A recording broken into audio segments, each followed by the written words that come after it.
Hello. I don't know if this is up and running. It is. Woo! Okay, shit. I'm gonna copy that. Okay, I'm gonna tag some servers and then I'm gonna get to fucking rambling. At here, if you like.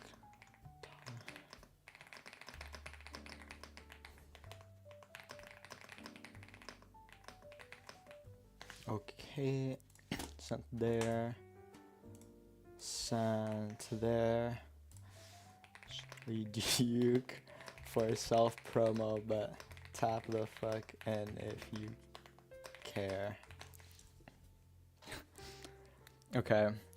Hello, everybody. I hope everybody's had a great day. Everything's been going well for you, and the world's smiling your way. Don't forget, be kind to your friends, family, be happy, do all that fun stuff because you don't want to live a short life because Tower of God still dropping more chapters for real. But onto the actual chapters. So this is great. I genuinely am surprised by how good it is.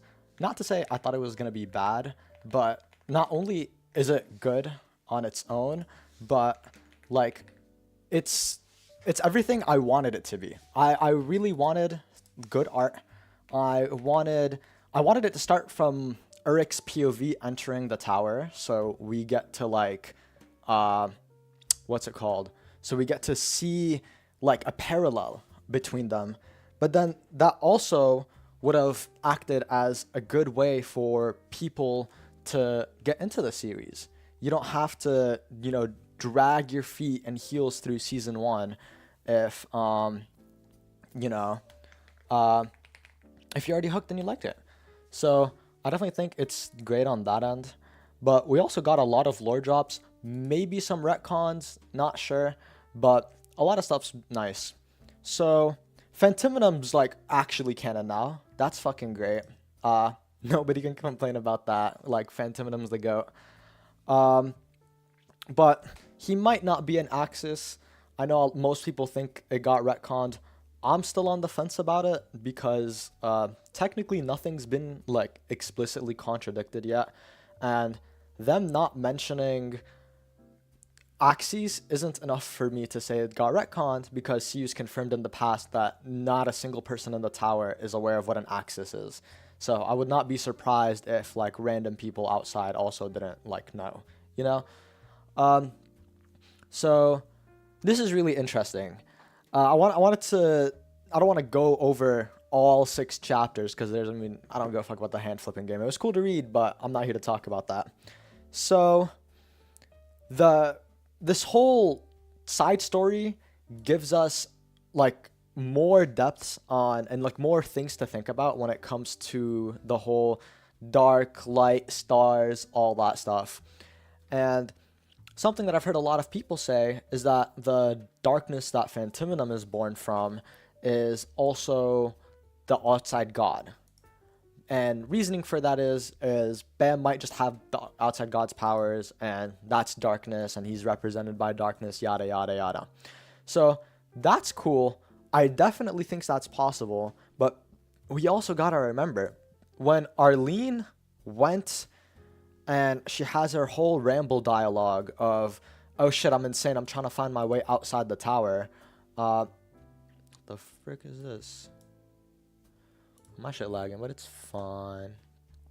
But anyways, we see the outside god represented as a fucking star. It is a light, it is a star in the distance that's piercing through stuff. So shit makes sense in my opinion, right? So I think either one of them could be the case. It's interesting though how you can kind of say he's both, which is really weird. And this plays into a bunch of theories, but that's a whole nother rabbit hole for later. Important stuff we've learned. 1, they reassert this is Hedon's tower. He says my tower twice. 2, we might have actually gotten a retcon on how irregulars work. So a lot of people miss this text, but when Yuri and Evan pull up on Repelsta, and they're like, "Hey, hold on, let me actually, where is this?" They're like, "Hey, well, they're talking about Bam, they're talking about all this stuff, blah blah blah," and actually, let me tune into the YouTube.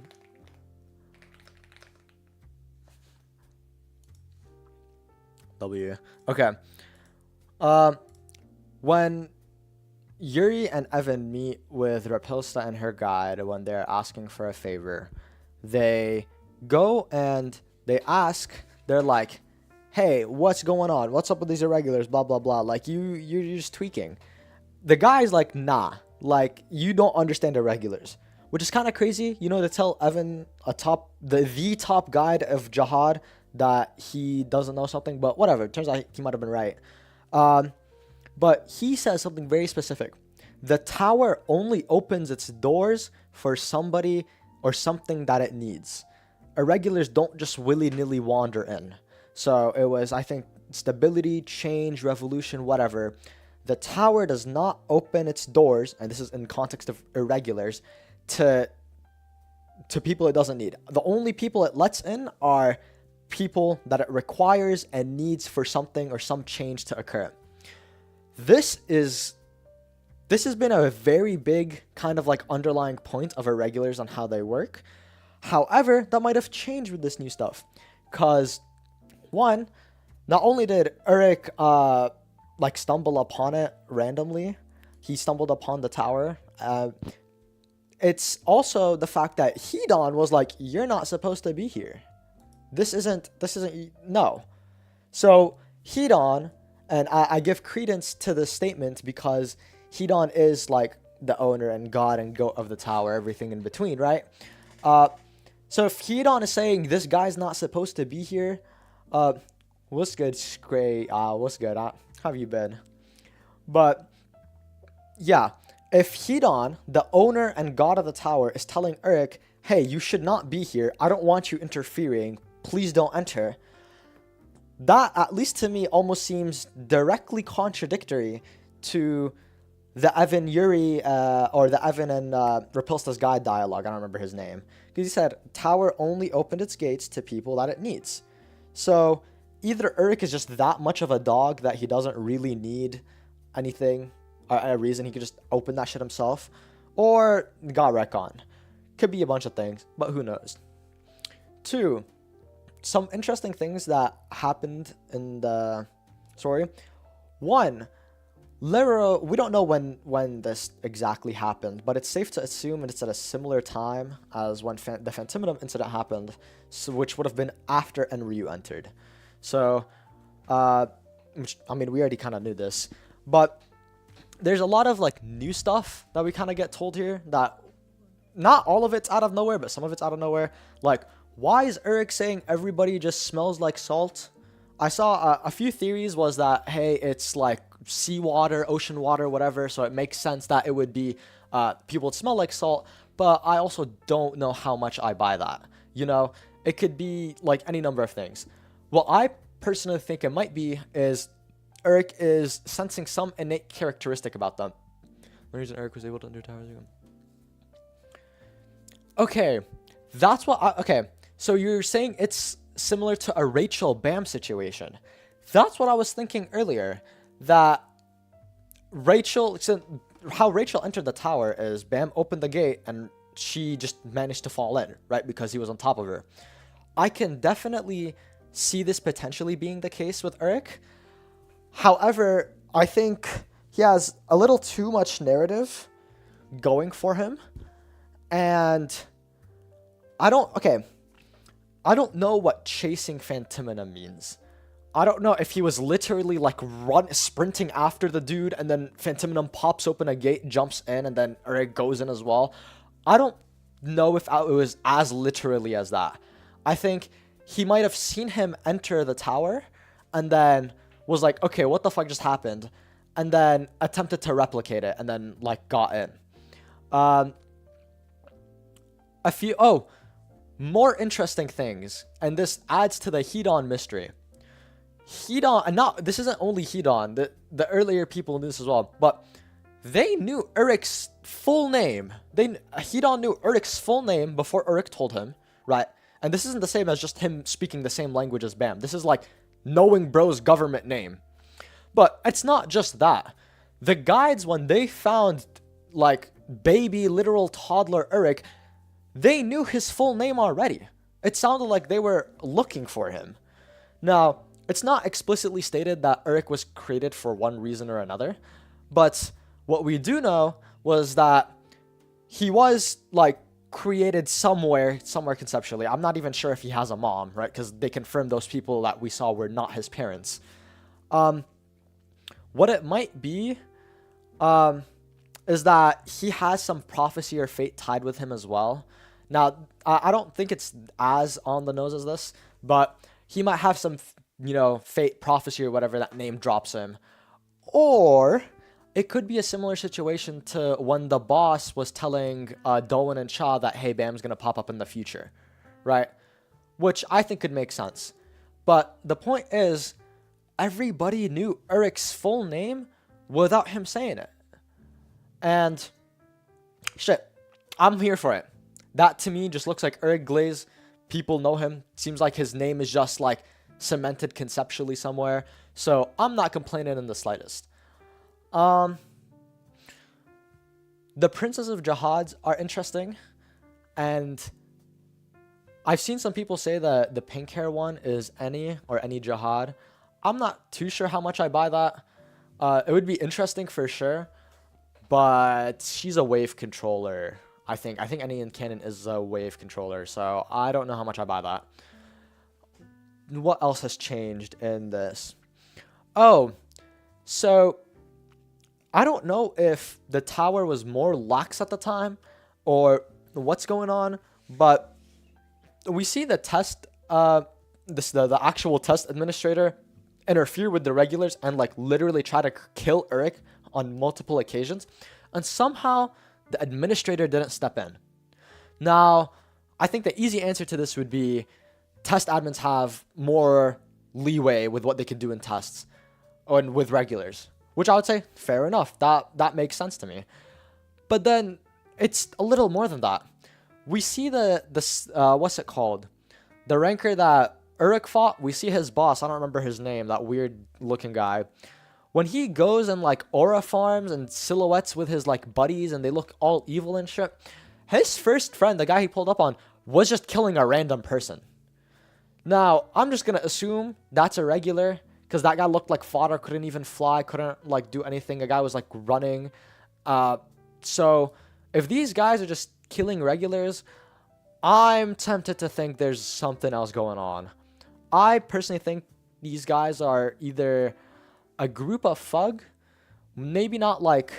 So, okay, back in Genesis, when like World War III was happening in the tower, Fug had a lot of heavy hitter teams. And this could be a team they have on like a lower level to just keep shit in check, make sure nothing is going awry, no BS going. So I think that would be interesting, especially because that raises conflict with Urek, raises more things for me to want to watch and look at.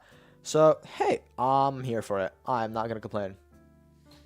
There's 7 shining ones and 6 were shown to be collected by Phantominum, so people outside knowing what to name Urek already is more than likely the work of someone who can see prophecy. That's what I'm thinking, especially because the first person, the person who found Urek was a guide. This was a guide, and now, it's not explicitly confirmed that it's a guide in the same sense that people inside the tower are guides, like red witches and silver dwarfs, especially because she doesn't look like either of them. But considering she's the one who found him and she's called a guide, maybe they got some more guides out there. That'd be interesting. And they have already known that the last missing shining one has one. So, okay. That's not entirely true. Well, okay, you could be right. It just hasn't been extrapolated upon. So, the species has a lot of people, but it was only the species born from light has a lot of people, but only the strongest were titled the luminous ones or the shining ones. Only the strongest, which was like 6 of them. They all got wiped, and then Urek was born after. Somehow, baby Urek was classified as Baby Urk was classified as a Shining One. And this doesn't say that, oh, he's part of the species. We already know he's part of the species. But the Shining One title is reserved for the strongest of that species. So that makes me think that they already knew he was going to pop up, and they already knew he was going to be crazy. And more to evidence this is that she's glazing him. She's talking about he's the only one that can stand up to Phantominum. He's the only one that can stand up to the other Shining Ones and the other jewels or whatever remnants remain of them. And the last statement, which I think is probably the most important, he will make the world shine forever. These motherfuckers do not think that Urek is going to get turned off. Now, that's not exactly directly what they're saying, but considering the whole light versus dark, like being a literal thing in Tower of God, and the fact that Urek is born from light and Phantominum is born from dark, saying that Urek is going to shine bright forever makes me think that Phantominum is not going to succeed against them. Now, if you do want to go with this interpretation, you'd probably have to say Axes got retconned, even though that's not necessarily true. There's still a chance Urek like becomes a better or stronger Axes and then is able to beat him. But potato, we don't know yet. Some cool theories that I've seen spawn from this. One, if Phantominum is running around hunting and chasing, killing and farming luminous ones, is that why he pulled up on Jihad? And is that why he decided to not to kill him? Because he realized he wasn't a Shining One on Axis? And the second layer of this theory would be, and this has been a theory in the community for like years, I didn't create this, but a lot of people think that when an irregular climbs to the true top of the tower, like beyond 135, that's how they become an Axis. So what if Jihad, with his insane Fate Force seal, saw the future in which he climbs the tower, reaches the top, becomes an Axis, and then he has to deal with Phantominum killing him. So I think he was like, man, that sounds like too much work. I'm going to lock this bitch up and just basically plead the fifth. Looks like it worked. Bro's alive. If the purpose of the tower is to create new Shining Ones after successfully climbing it, then he don't think Urek should lead her more onto it since Urek is already a Shining One. Could be. Now, okay, I don't know if the tower was specifically created to make Shining Ones. It still can be the case, but in season 3, during one of the Enkidu flashbacks, Heidan does just say that the tower was created, so he says it wasn't always a thing. He says it was created for the purpose of testing humans and testing people. Specifically humans, but just testing people in general. So, I don't know, maybe they're testing them to see if they're worthy of becoming Shining Ones. And, this would be actually kind of consistent, because one thing that they know... Okay, so two things. I said earlier that the tower is specifically created to test humans. And how that becomes relevant in the story is they explain to us that the tower laws don't apply to everybody equally, right? Tower laws do not apply to everybody equally. People have, like... and what they specifically mean by that is people that are outside of fate, or not outside of fate, people that aren't strictly 100% human would not be able to, what's it called? Or are not properly bound by the tower rules. Not to say they aren't bound by the tower rules. However, they aren't bound one-to-one. They have a little bit more leeway, some more than others. That's why when we see in the nest, the people that are those people that are able to like kind of like finesse the tower rules, that's why how they specifically did it was through bioengineering. They literally made people that weren't human in order to tilt out of the way of the what's it called? Of the thing, of the rules.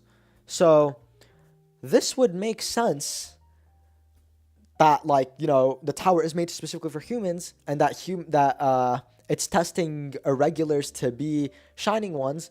This makes sense because every irregular we have seen has been human.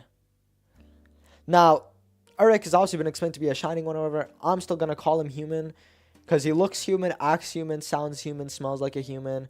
And for all we know, his extended, the beings born from light could have been just humans, and that luminous was just a title, right? So, makes sense, you know? But, I don't know. I really think this whole thing gives us a lot of insight, a really good insight, in my opinion, to a lot of different things that have been going on Tower.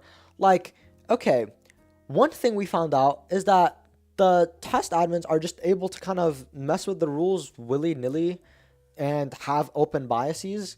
Like, that princess that Urek kind of hoed, she was just like, ha, ha, like, yeah, you know, we're going to change the rules a little bit for you. And she kind of like BS'd her, and she's like, nah, no, we never did it, blah, blah, blah. But she was even going to jump in and stop her from getting caught by the goat. But, yeah, you know, maybe princesses are carried up the tower and they're not all that for real. So, yeah. Honestly, the one thing I really enjoyed about this, let me see.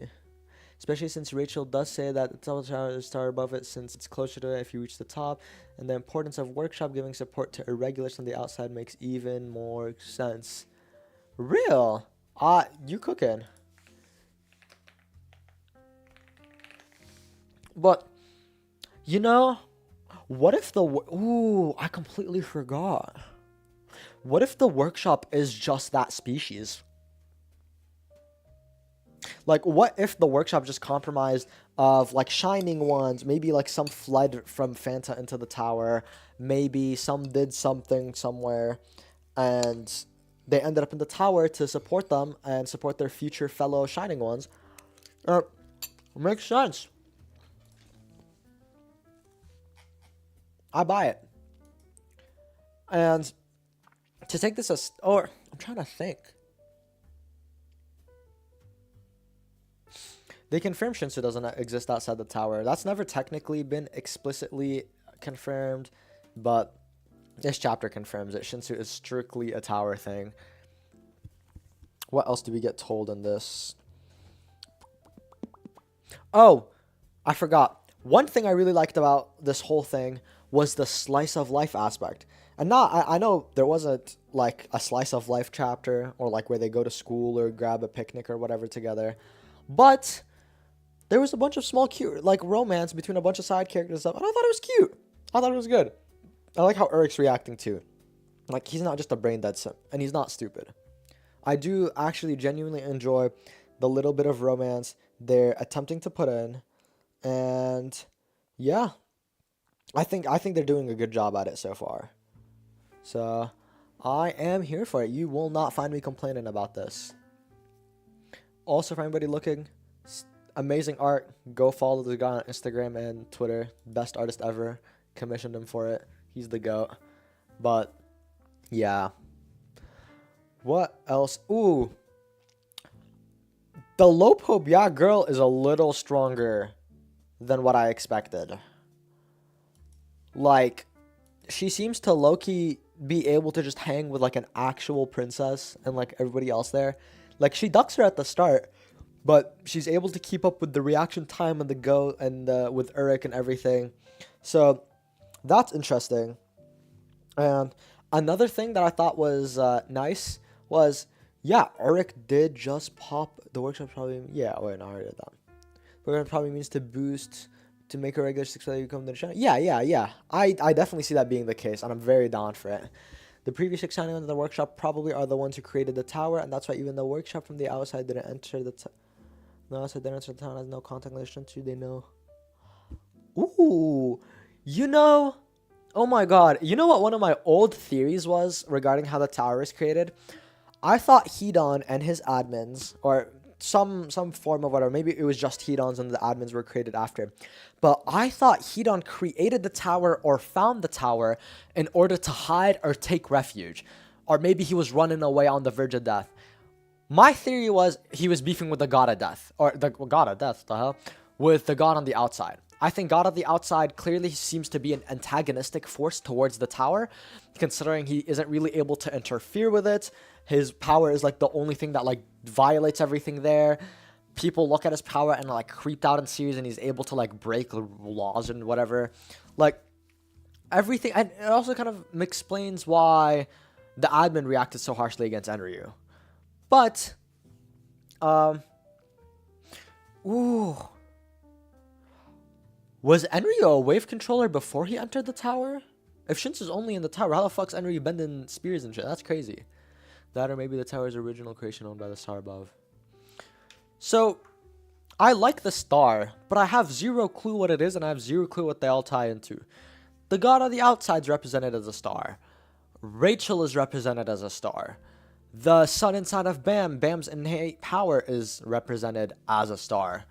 There's a lot of things that are seemingly represented as stars, but they're not all of them are exactly tied to each other. However, I really like that they're trying to make stars like a physical, tangible thing.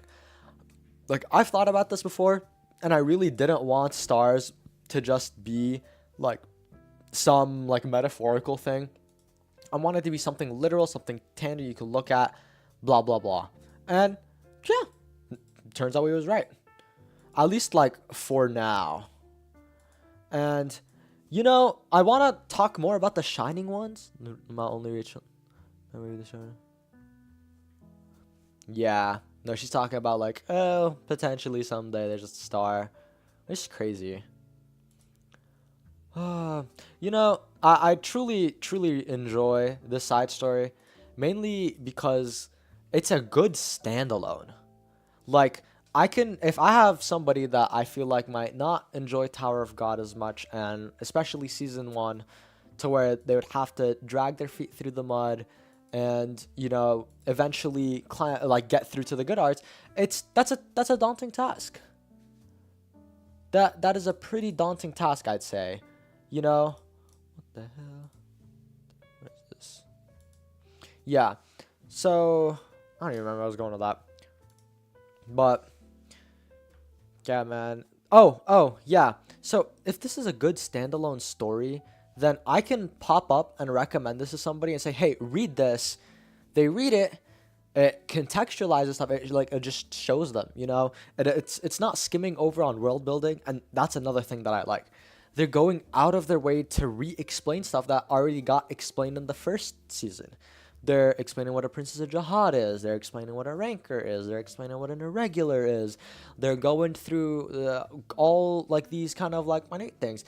And I assume they're going to explain what Shinsu is again and maybe give some more extrapolation.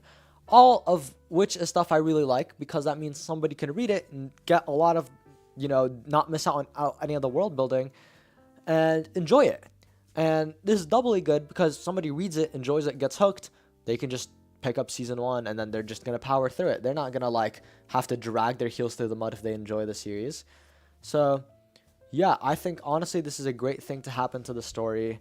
Very, very happy with it. Couldn't have asked for like anything else. Especially that it's Urek. I'm happy. And you know, I'm happy Urek is seemingly a good guy so far. He's not dumb. And that's another thing I like. I was talking to Unk about it the other day. I've never thought Urek is dumb. He acts like an idiot, but he's not dumb. And he kind of like showcases that this time around.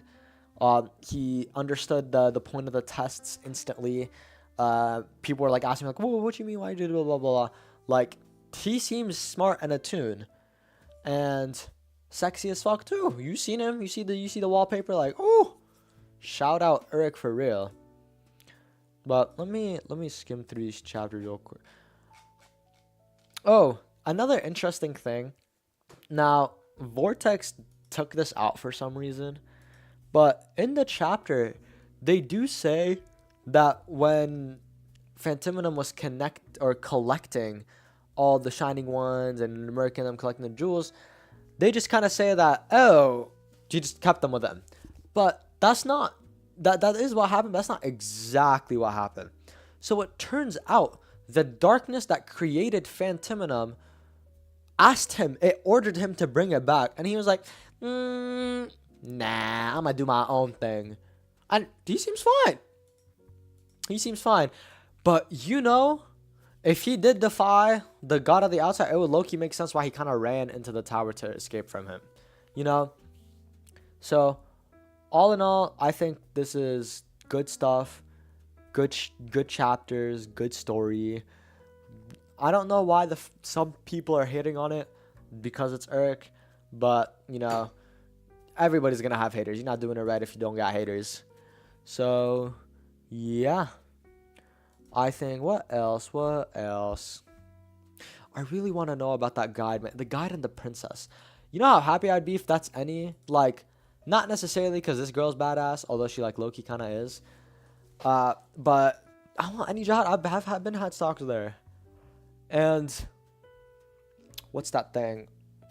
The regulars here, maybe not all of them, but at least the princess we saw earlier seems to be stronger than Endorsi and Anog. Yeah, the lore about Phantominem being addictive about the Shining One gems is why I think the tower creating Shining Ones at the top is the reason why Phantominem is cleansing. Do you think then he just kind of like...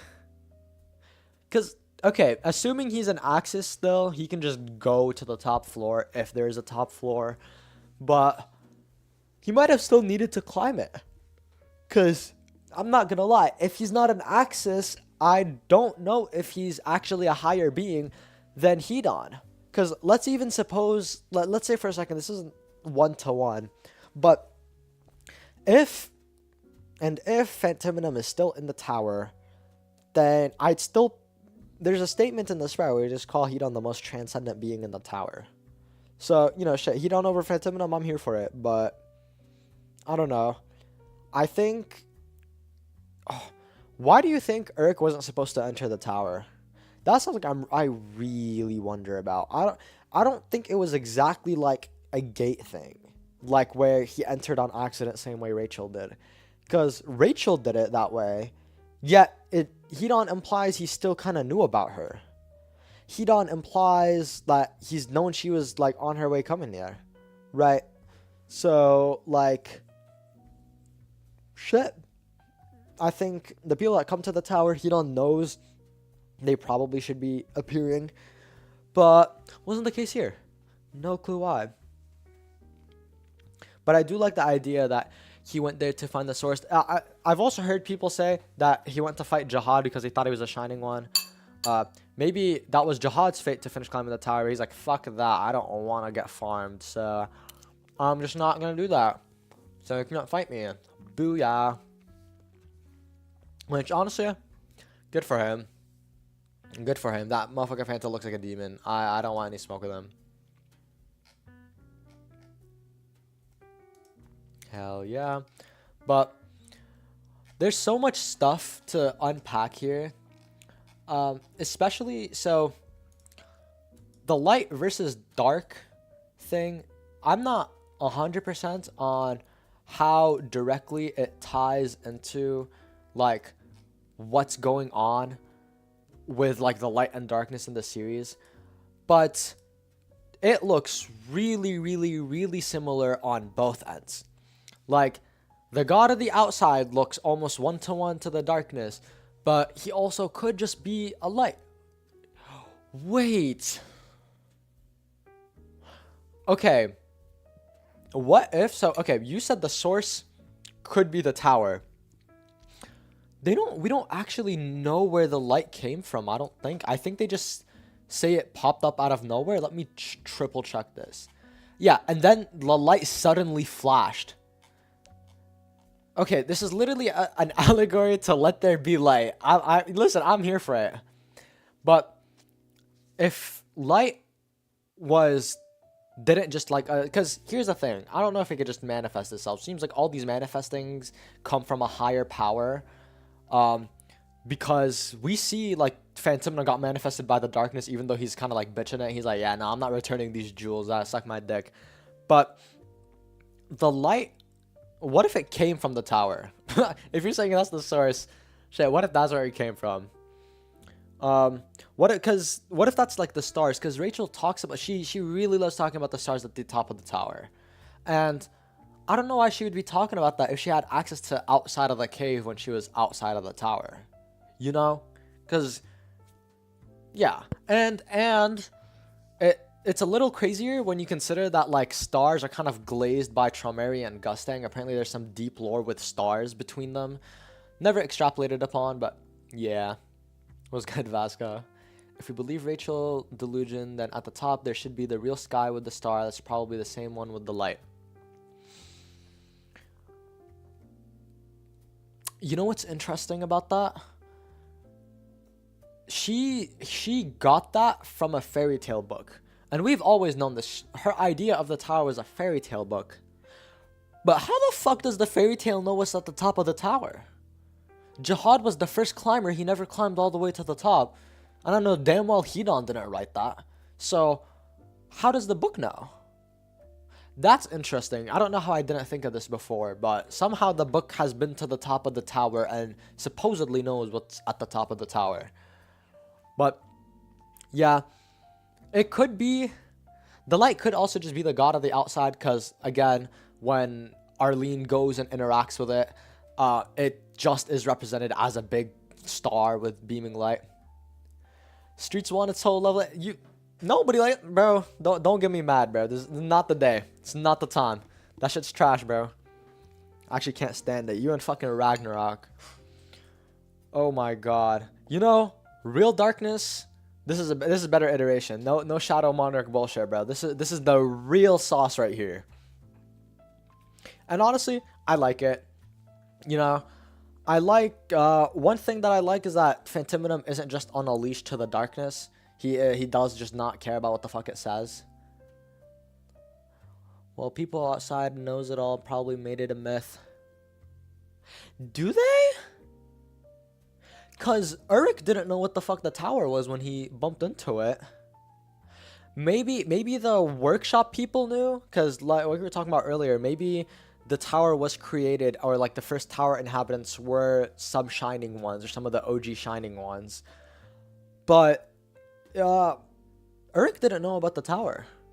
Hedon has to explain it to him that he's literally in a tower. So I'm not entirely sure. But I do like the thought that the workshop is tied to these, because I completely forgot they were on the outside. And maybe, you know what it could also be? They could have, if they did come from the outside, they could have introduced the guides into the tower, which would explain why there's only 2 species of guides, supposing that the one that we see, what's it called, outside, like the one that finds Urek, she doesn't look like a red witch, she doesn't look like a gray dwarf, yet she's called a guide. So maybe there's more species outside, but they only brought 2, but why they would do that, no clue. But I definitely like the idea of workshop having connection to these guys. But yeah, I still think the biggest retcon to this, and I think that's still the biggest retcon, is the Irregular's purpose.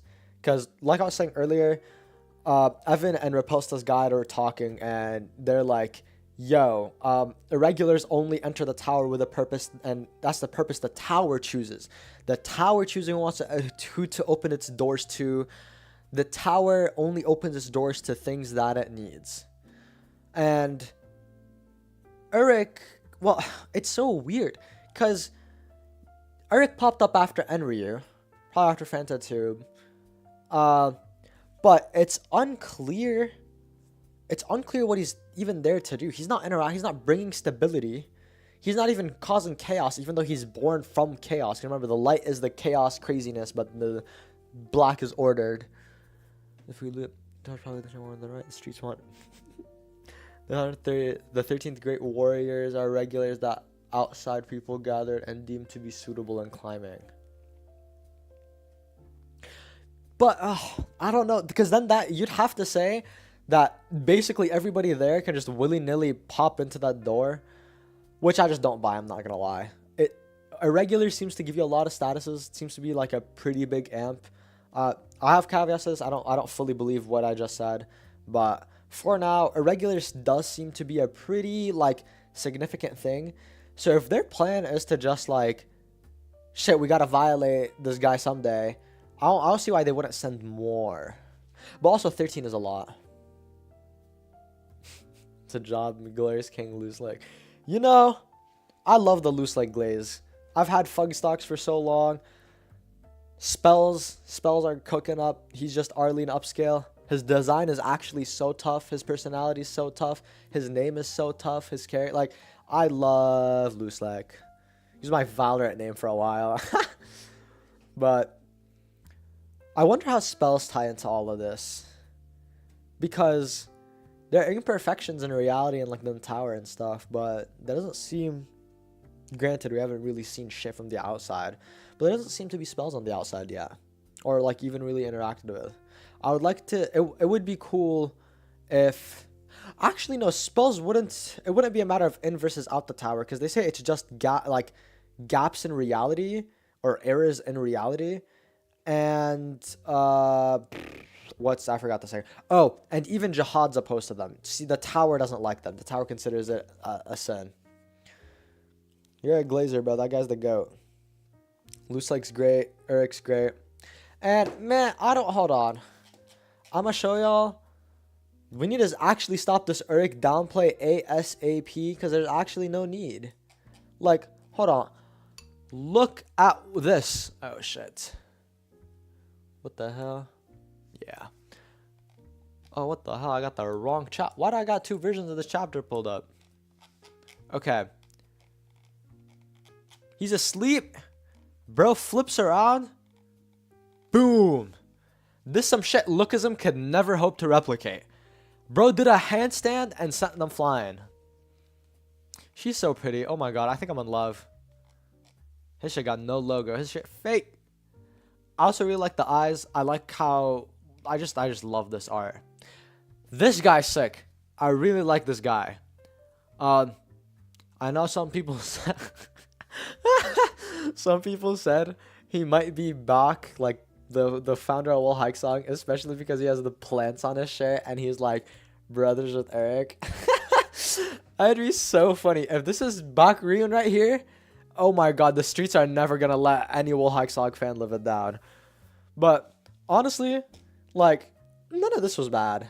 Nothing in these chapters was bad. I even like the mini romance between the random regulars and between Urek, even if it's just like a occasionally blushing here and there. Like, I thought that was all nice. It was fun to read, and like the Lopo Bia girl and like the Bam ripoff, like they was cooking it up. But my guy was pulling. That he got game, you know. How we were looking at. Swear you're looking at a black screen. What? Hold on. I'm gonna kill myself. Hold on. Let me triple check this.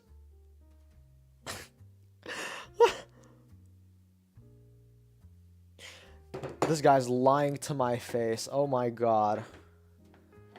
Bro. Fuck you, bro. I opened my phone in a panic to pull up the stream. I was like, bro, what? Yeah. I think, I don't know, more and more glaze just comes out for Hedon. This guy twice over says this is his tower. Like, really? This guy just saying, yeah, that's my tower. Like, not even like a tower he got. No, that's his tower. And the fact that he seemingly knows what it was created for makes me think that he's either involved in the creation process of it or he just predates it. I don't think he discovered why it was created after it was created, because I also don't know who the fuck would tell him. No way the workshop made the tower, right? Wait. Maybe the workshop did make the fucking tower, because the guardian of the train is a workshop life or workshop entity, no? And parts of the train itself are made by the workshop, right? And we see later in flashbacks with V that these things have what's it called?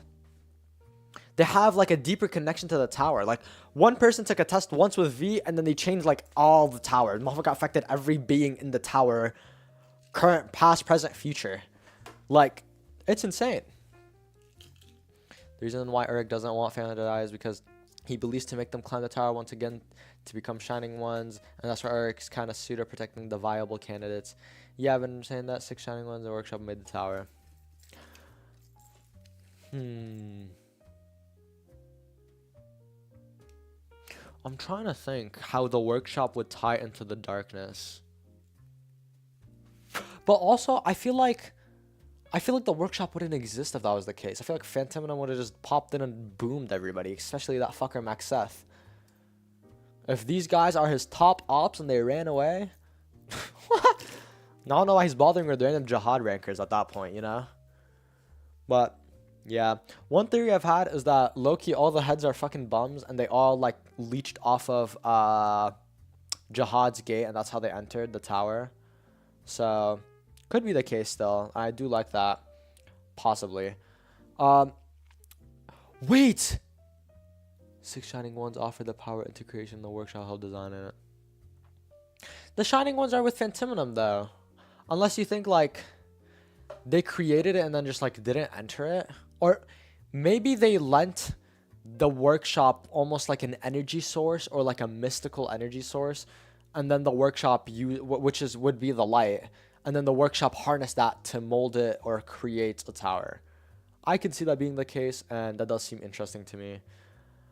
And you know, these guys, other than the random princess, everybody seems to be a bum compared to our floor 1 or floor 2 cast. Oh! 6 shining ones is base Deku. Does Deku get past Ran? Like, honest to God question.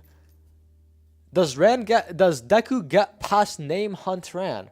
I think that's a serious conversation we need to start having. But another thing that what the fuck were they just thinking of? Let me go take the lasagna out the oven before I burn down my house. I just realized. 1 second.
Okay, I'm bad.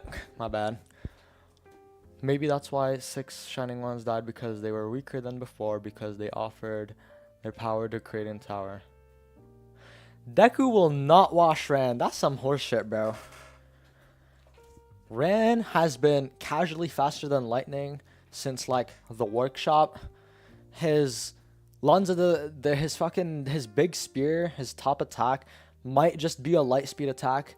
It's called light, looks like light, acts like light, and not a single person in series so far has dodged it. Not even dodged. Not a single person has even reacted to it. Kasano got pierced. Anak got pierced. Even weaker attacks, he's blitzing people. He changed the weather for days with a single punch. That's not saving him from a massive ass lightning spear going straight through his heart.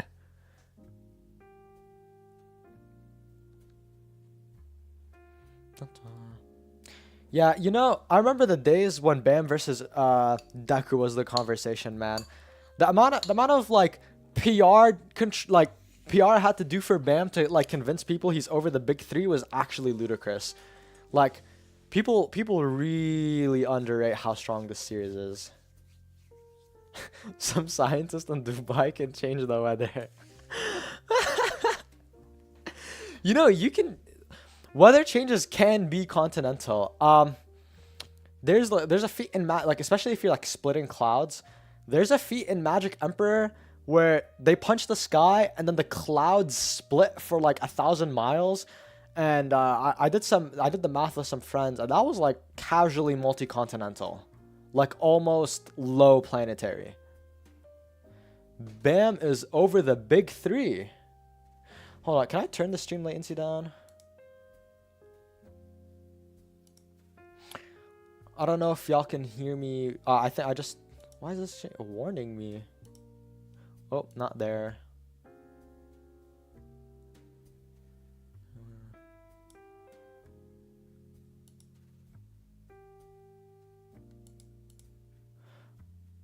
Okay, my stream just fixed itself. Hell yeah. Well, yeah. Yes, deck you can change the weather but on a smaller scale. Yeah, I think I've seen the feats.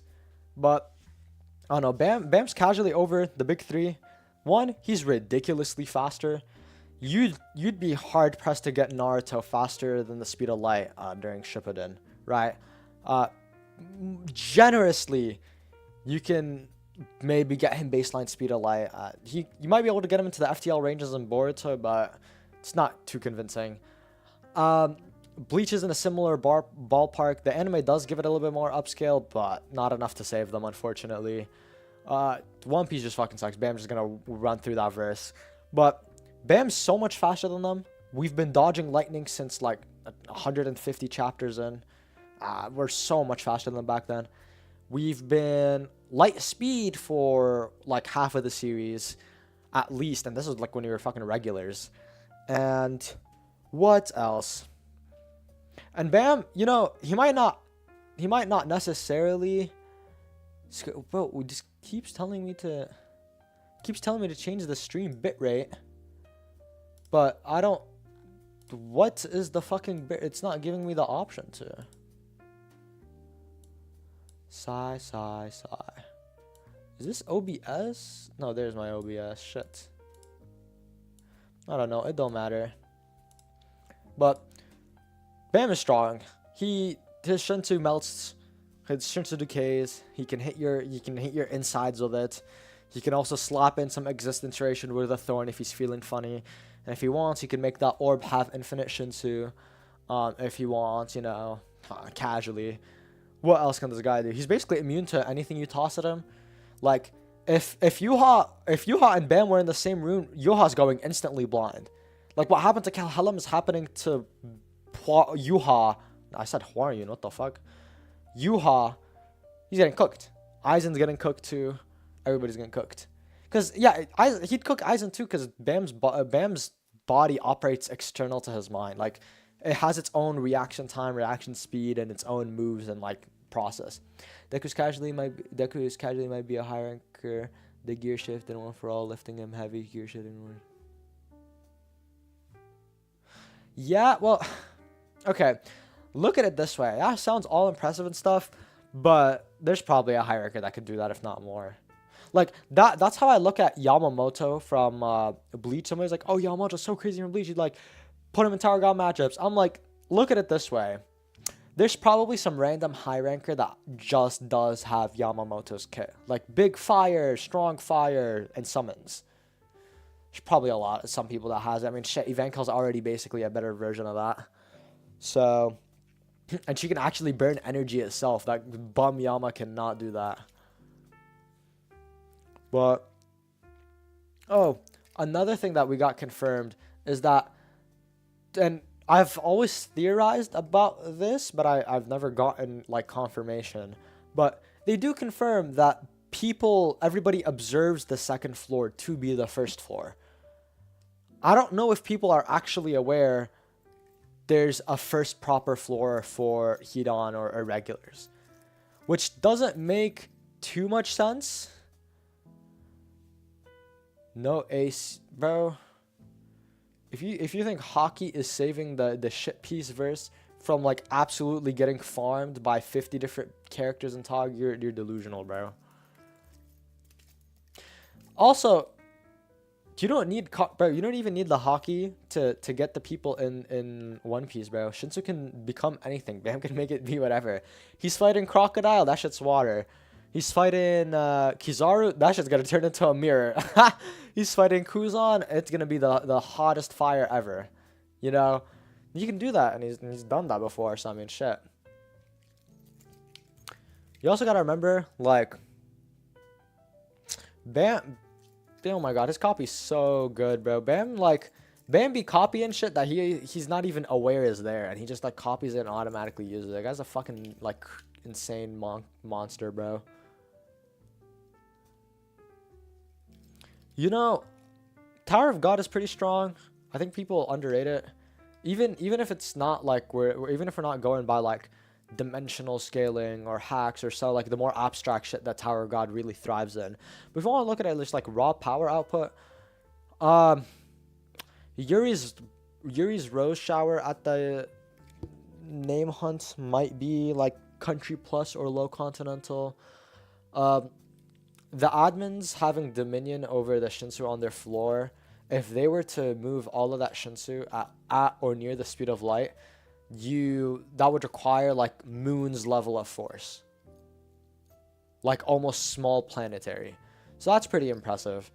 But that's also forgetting the fact that Bam has just like infinite Shinsu stated a few times, and you know they blow up the hidden floor, which is like multi-dimensional and stuff, and it's the fucking 4D, but it's fine.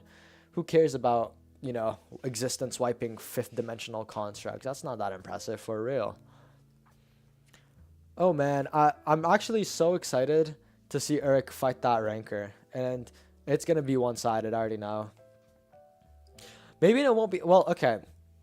I think Urek might struggle a bit because he's like still learning what the fuck Shinsu is.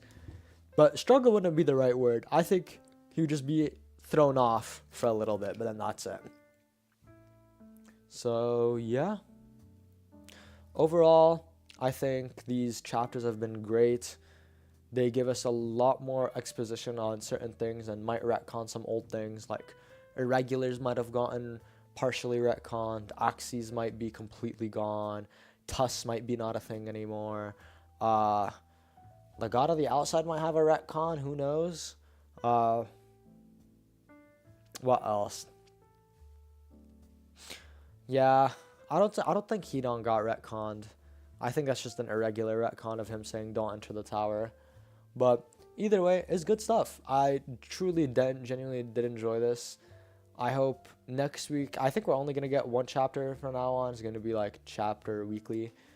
But I truly hope that this continues on for a little while and we get to see more, and he ties it back more to the original story. Because he's low-key been attempting to do that. Like, he's not just randomly including shit for no reason. Like, if we see something weird, it's like, okay, see, you put this here for a reason. So, yeah, Urek's the GOAT. All the reasons I'm saying just lead to that. He beats the shit out of Enryu, beats the shit out of Jihad. Only competition he has in the tower is Hedon. Well, yeah. I think I'm gonna call it a day. Talking about 6 chapters at once is a lot different than one chapter at a time. I used to do the weekly chapter reviews. I was pretty simple and easy to just kind of like go through, explain what happened in the chapter, and kind of give my thoughts and takes on it and write notes. But for 6 chapters, and these chapters are long, bro. That first chapter was unbelievably long. But I'm not complaining.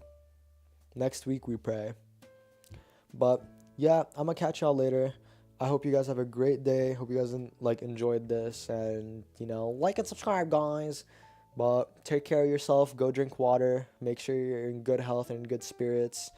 Take care of yourself and your family and your community, and keep working hard towards what you want to achieve, because that's what life's about. And you don't want to die early because you need to see Tower of God end. Y'all motherfuckers cannot be dead before that last chapter. What, chapter 1900 drops? Yeah, that's the real sauce. But anyways, I'ma catch y'all. Thank you for popping up to the stream. Hope you guys have a great day. Bye.